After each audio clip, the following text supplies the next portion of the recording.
General MacArthur just made the worst military miscalculation in American history.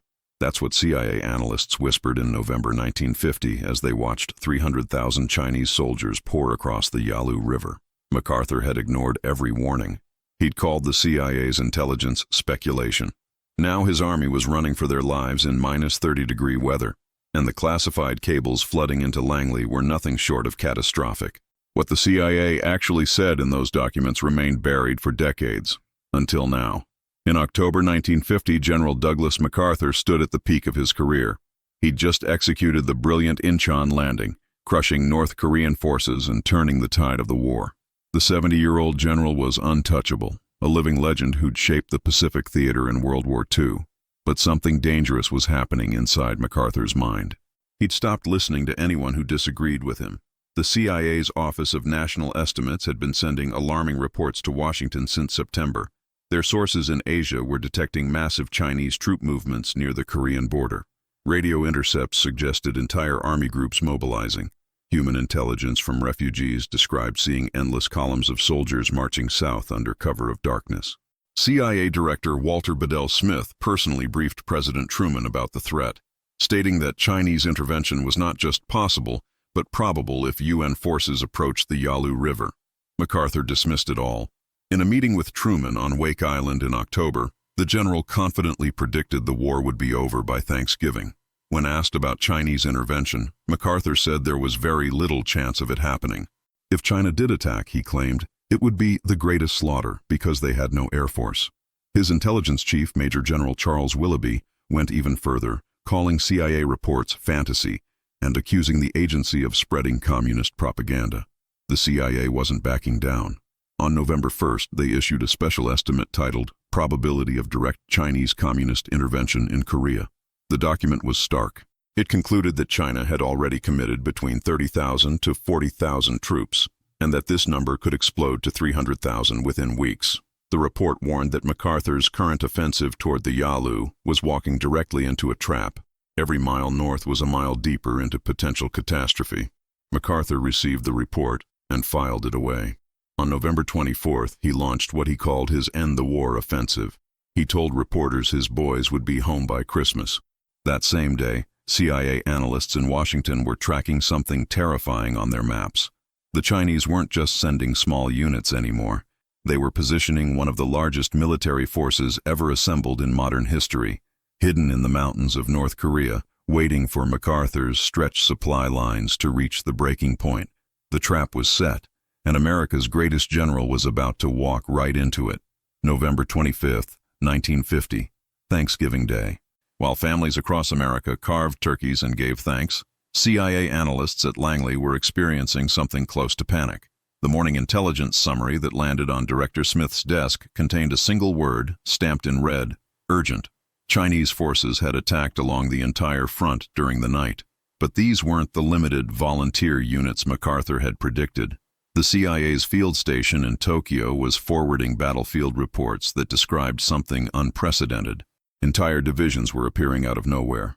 The Chinese had somehow concealed almost 200,000 soldiers in the Korean mountains without being detected by American air reconnaissance. They'd moved at night, hidden in caves during the day, maintained radio silence, and used the terrain with masterful precision. The CIA had tried to warn everyone. Throughout early November, they'd sent daily updates describing the troop buildup. On November 8th, they reported that Chinese forces in Korea had grown to at least 60,000 men. By November 20th, they'd revised that number upward to 100,000. Each report came with the same recommendation: halt the offensive and consolidate positions. Each report was ignored by MacArthur's headquarters in Tokyo. Now the cables coming into Langley told a story of complete disaster. The 2nd Infantry Division was being surrounded near Kunuri. The 1st Marine Division at the Chosen Reservoir was cut off from the rest of the army, encircled by 8 Chinese divisions in sub-zero temperatures. The entire 8th Army was in full retreat.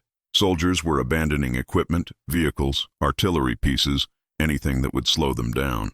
The temperature had dropped to minus 35 degrees Fahrenheit. Men were freezing to death in their foxholes.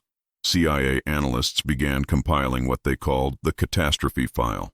These were the classified assessments they'd send to the White House and Pentagon. The language was careful, but devastating. One memo stated, General MacArthur's intelligence estimates have proven fundamentally flawed. The scope of Chinese intervention exceeds our worst-case projections. Current disposition of UN forces presents risk of complete strategic defeat. Another cable was even blunter. Chinese forces appear to have achieved complete tactical surprise, despite multiple warnings from this agency. What made these documents extraordinary was what they revealed about the intelligence failure. It wasn't that the CIA didn't know what was happening. They'd known everything. They'd tracked the Chinese buildup, identified the units, estimated the numbers, and predicted the strategy. The failure was that nobody in command wanted to believe intelligence that contradicted MacArthur's optimism. The general had become so powerful, so legendary, that questioning him seemed almost treasonous. By November 28th, the CIA was estimating total Chinese strength in Korea at 300,000 troops, with another 700,000 in reserve across the border. The war that MacArthur said would be over by Christmas had just transformed into America's longest retreat in military history. And in the classified files at Langley, analysts were writing assessments that wouldn't be declassified for 40 years, documenting exactly how ego and hubris had defeated American intelligence. The Chosen Reservoir in late November 1950 was hell frozen over, literally. The 1st Marine Division, along with elements of the Army's 7th Infantry, found themselves surrounded by 8 Chinese divisions in terrain so cold that morphine syrettes froze solid and couldn't be used on wounded men. Blood plasma froze. Weapons malfunctioned. Frostbite was killing almost as many men as enemy fire. What the Marines didn't know was that the CIA had predicted this exact scenario 3 weeks earlier. A classified report dated November 6th specifically identified the Chosen Reservoir as a likely point of Chinese attack. The CIA's analysis noted that the reservoir represented the most exposed position of UN forces, connected to the coast by a single narrow mountain road, surrounded by terrain perfect for ambush, and located in an area where Chinese forces could concentrate without being easily detected. The report had been sent to MacArthur's headquarters with a priority classification. It was filed and forgotten. Instead, MacArthur ordered the Marines to continue their advance to the Yalu River as part of his Home by Christmas offensive. Major General Oliver Smith, commander of the 1st Marine Division, had his own doubts about the advance, but orders were orders. The Chinese attack began on the night of November 27th. CIA estimates suggested approximately 120,000 Chinese soldiers were in the immediate Chosin area. They struck from multiple directions simultaneously, using tactics that American forces had never encountered. They attacked at night using bugles and whistles for communication, avoiding radio transmissions that could be intercepted. They infiltrated between American positions, cutting roads and isolating units. They used the cold itself as a weapon, knowing that American forces were not properly equipped for Arctic warfare. Back at CIA headquarters, analysts were receiving fragmentary reports from the battlefield and trying to piece together the scope of the disaster. One cable from the Tokyo station reported, Marine Division at Chosin completely surrounded. Chinese strength estimated 8 divisions. Temperature -35. Casualties mounting. Another update noted, Chinese forces demonstrating sophisticated operational planning. This is not a peasant army. These are trained, disciplined troops executing complex maneuvers. What emerged in the CIA's analysis was a picture of an intelligence success that had turned into an operational failure.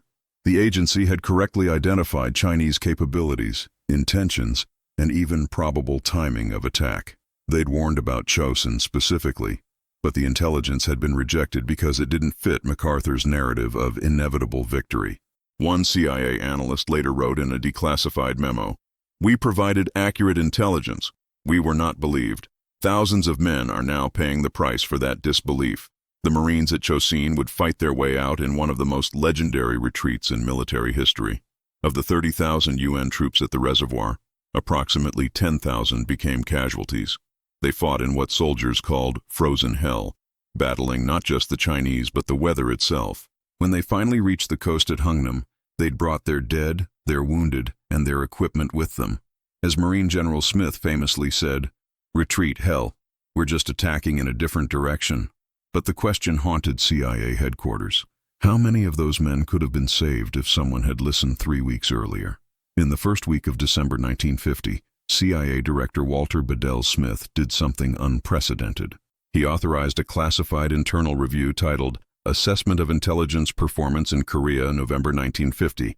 The document, not declassified until 1983, contained some of the most brutally honest self-criticism and external criticism ever written by an American intelligence agency. It also contained passages about Douglas MacArthur that were explosive. The review's findings were clear. CIA intelligence had been accurate, timely, and ignored. The document stated, this agency provided repeated warnings of Chinese military buildup and probable intervention.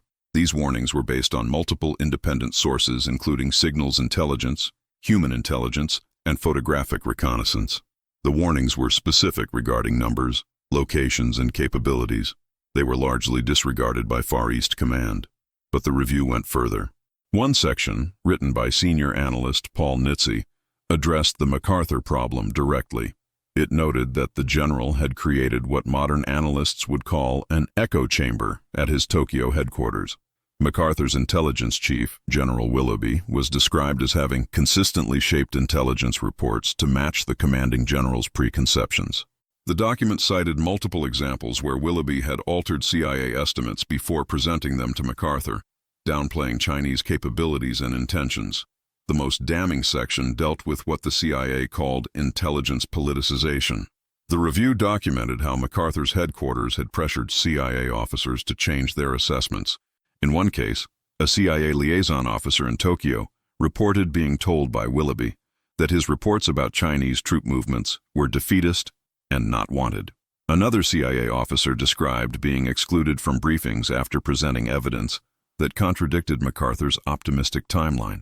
What made these internal CIA documents remarkable was their willingness to examine the agency's own failures alongside the operational failures. The review acknowledged that CIA presentation of intelligence could have been more forceful. It noted that analysts had perhaps been too deferential to military authority.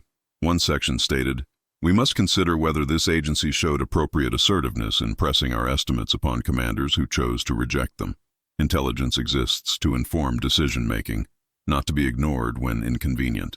Director Smith personally wrote a memo to President Truman summarizing the review's findings. The memo, declassified in 1995, pulled no punches. General MacArthur's intelligence apparatus proved inadequate to the task of assessing Chinese intentions and capabilities. More critically, Far East Command demonstrated a pattern of rejecting intelligence that challenged predetermined operational plans. This agency provided accurate strategic warning. That warning was not heeded, resulting in the current military crisis. Truman read the memo and reportedly said nothing at the time, but he was already planning to replace MacArthur. The general's public statements were becoming increasingly insubordinate, calling for expanding the war into China and criticizing administration policy. The CIA's documentation of MacArthur's intelligence failures would eventually become part of the justification for his removal in April 1951. What the CIA had really said about MacArthur was simple. He'd stopped listening to reality. He'd surrounded himself with yes-men. He'd rejected intelligence that contradicted his plans, and he'd led thousands of men into a disaster that could have been prevented. These conclusions, written in classified documents in December 1950, would reshape how American military and intelligence communities worked together for generations. The Korean intelligence failure of November 1950 became a case study that every CIA analyst would learn for the next 70 years. It wasn't taught as an intelligence failure in the traditional sense because the CIA's intelligence had been correct. It was taught as a failure of what intelligence professionals call intelligence policy integration, the process of making sure accurate intelligence actually influences decision-making. In the months after the Chinese intervention, the CIA underwent significant internal reforms. Director Smith created a new position called the National Intelligence Officer, whose job was to personally brief the President and National Security Council on critical estimates. The idea was that senior analysts would have direct access to decision-makers, bypassing the chain of command where intelligence could be filtered or distorted. This system, with modifications, still exists today.